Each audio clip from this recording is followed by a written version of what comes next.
Hi everyone and welcome to the Study NCERT YouTube platform. आज की class में हम देखने वाले हैं कि भाग विधि से हम लोग HCF कैसे फाइंड आउट करते हैं। इस क्वेश्चन की हेल्प से हम लोग समझ लेते हैं कि भाग विधि से HCF कैसे निकालेंगे। जो भी हमें नंबर्स दिए हुए होते हैं, जैसे कि यहाँ पे 3 नंबर हमें दिए हुए हैं, अगर हमें 2 नंबर दिए हुए होते तब तो कोई भी प्रॉब्लम नहीं थी। जब 3 नंबर्स हमें दिए जाते हैं तो तीनों में से कोई भी 2 नंबर हमें चूज़ कर लेने हैं। एग्जाम्पल के लिए मैंने ये दोनों हम चूज़ किए। जो भी हमने नंबर चूज़ किए हैं उसमें से जो भी छोटा नंबर होगा, जैसे इसमें 54 छोटा नंबर है और 336 बड़ा नंबर है, तो मैं 54 से 336 को भाग दूंगी, यानी कि 54 से मैं 336 को भाग देना शुरू करूँगी।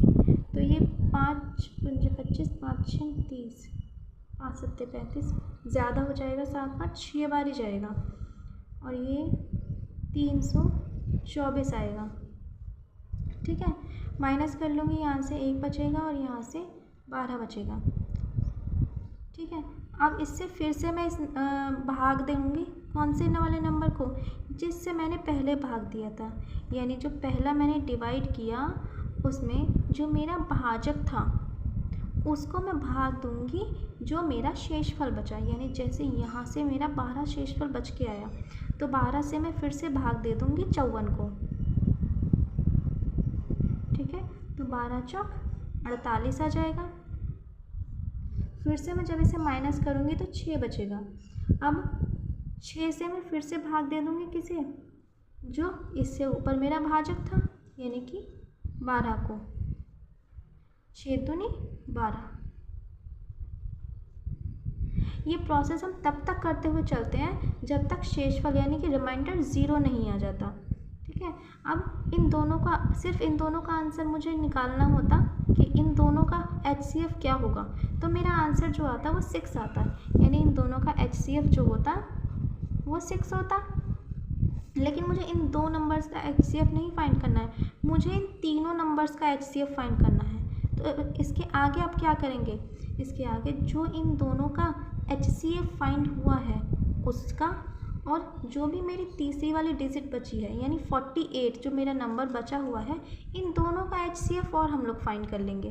ठीक है ना, कैसे करेंगे, बिल्कुल सेम ऐसे ही करते हुए चलेंगे। सिर्फ 6 का और 48 का मुझे HCF फाइंड आउट करना है। दोनों में मेरा कौन सा नंबर छोटा है, 6 छोटा है, तो 6 से मैं 48 को भाग दूंगी और उसी तरह से भाग देते हुए चलूँगी जैसे मैंने इसको भाग दिया है, और तब तक भाग देती हुई चलूँगी जब तक मेरा रिमाइंडर 0 नहीं बचता। तो 6 से अगर मैं 48 को भाग दे देती हूँ तो 6 8 48, एक ही बार में ये पूरा भाग हो गया। अगर ये नहीं होता तो हम सेम ऐसे ही प्रोसेस करते हुए चलते, यानी जो भी मेरा रिमाइंडर बचकर आता उससे मैं फिर से 6 को भाग दे देती। आई होप आप लोगों को ये प्रोसेस समझ में आ रहा होगा। तो इन दोनों का भी, यानी 6 का और 48 का जो HCF आया वो भी मेरा क्या आया, 6 ही आया। तो जो मेरा फाइनल HCF होगा वो 6 होगा। एक और क्वेश्चन की हेल्प से हम इसे समझ लेते हैं। एक क्वेश्चन है हमारा ये, 36 दिया है, 120 दिया है और 24 दिया है। इन तीनों का भी हमें HCF फाइंड करना है भाग विधि से। तो सबसे पहले हमें तीनों नंबर में से कोई भी 2 नंबर चूज़ कर लेने होते हैं। मैंने सबसे पहले वाले दोनों नंबर चूज़ किए। अब क्या करेंगे कि इन दोनों में जो छोटा नंबर है, यानी 36 मेरा 120 से छोटा है, तो 36 से मैं 120 को भाग करूँगी। यानी 36 से मैंने भाग दिया 120 को, तो 3 3 9, 3 चौक 12, 4 बार ज़्यादा हो जाएगा, 3 बार ही जाएगा ये। तो 36 दिया 108 होते हैं, माइनस करेंगे तो ये 20 में से 8 जाएगा, 12 बचेगा। अब जो भी शेषफल बचा मैंने भाग दिया, भाग देने के बाद जो भी शेषफल बचकर आएगा उस शेषफल से हम भाग दे देंगे फिर से जो भी हमारा भाजक था ऊपर, यानी जिस नंबर से हम भाग दे रहे थे जो भी शेषफल बचकर आएगा उससे मैं फिर से 36 को भाग दे दूँगी। अभी 12 दिया 36, पूरा भाग हो गया। ठीक है, तो इन दोनों नंबर्स का यानी 36 का और 120 का जो HCF आएगा वो 12 आएगा। ठीक है यहाँ तक।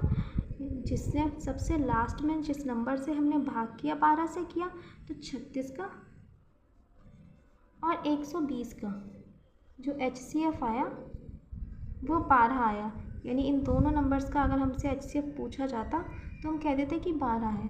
अब तीसरे नंबर के तीनों का हमें HCF फाइंड करना है, तो जो भी हमारे इन दोनों डिजिट नंबर्स का HCF आया है उसका और जो हमारा तीसरा नंबर है यानी 24, दोनों का HCF और फाइंड करेंगे इसी मेथड से। तो दोनों में छोटा है 24 में और 12 में, दोनों में कौन छोटा है? 12 छोटा है। तो 12 से भाग देंगे 24 को, तो 12 दूनी 24। ये पूरा भाग हो गया 12 से। तो लास्ट में जिस भी नंबर से हम लोग भाग देते हैं वही हमारा HCF होता है। तो इसमें जो हमारा HCF हो जाएगा वो क्या हो जाएगा? 12 हो जाएगा।